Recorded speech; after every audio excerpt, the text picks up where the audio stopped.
right behind me is Southern Pacific 2513.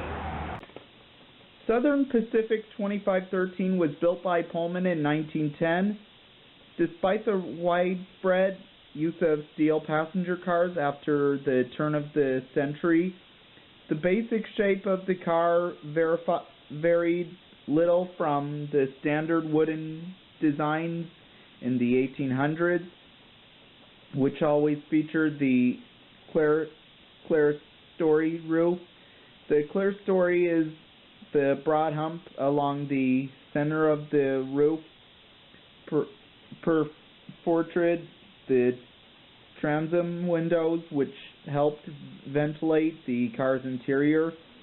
Long after the cars were sealed after heating, air, and conditioning, most passenger cars were still manufactured with the old-fashioned clerestory roof, even though it is no longer served any practical purpose in climate control. Southern Pacific 2513 is one of the first all-sealed chair cars which abandoned the clerestory design,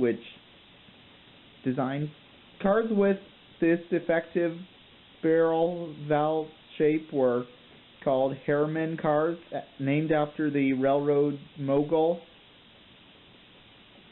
and once owner of the Southern Pacific Railroad, Edward Harriman.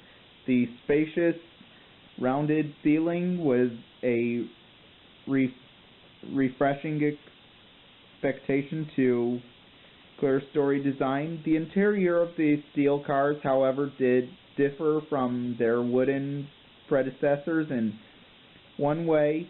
They were more austere. The inside walls of the car were sheets of steel riveted into steel frames and were usually painted with smooth layer of plain pale green.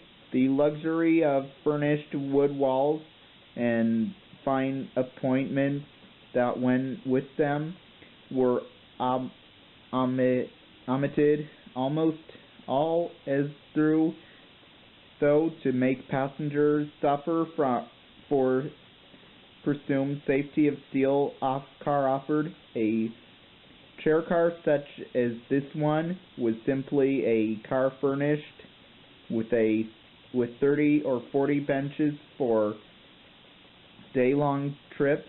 Only very late in the 1920s did some railroads reintroduce elegant touches into passenger cars. Then in 1955, Southern Pacific 2513 was donated to Traveltown in Los Angeles, California by the Southern Pacific Railroad.